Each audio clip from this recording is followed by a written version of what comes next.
because a lot of other countries didn't build separate cable networks.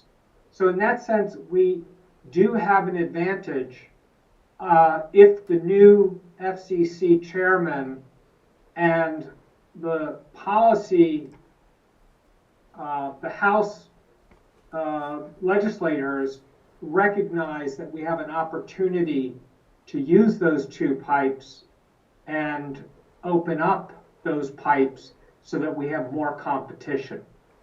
Is that going to happen? What do you think? Well, there are big forces at play here. Very few people really bring wireless and enterprise and content and this new IP communications together. When you start bringing that all together, and companies like Google are doing that, they're realizing tremendous economies of scale. So while we are lagging, if you will, in the last mile, we are leading on other fronts. And I believe that in the next 5 years, those leadership positions on the other fronts are going to be what impact the last mile. That's heartening to hear, because a lot of what gets reported, the data that Akamai reports on, for example, sounds so very frightening, and it makes it sound like our country as a whole is on a pretty steady decline when it comes to technology and broadband.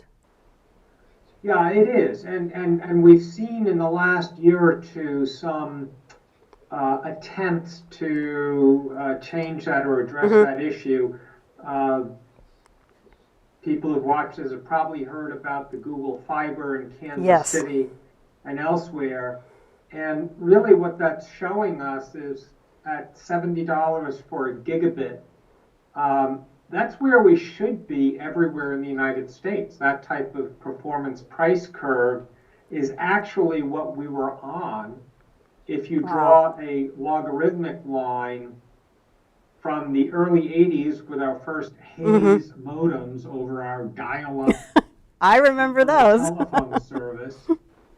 And then the beginning broadband in the late 90s and early 2000s. But over the last 10 years, instead of that performance price improving by 30% annually, we've only been getting 5 to 10% annual improvements.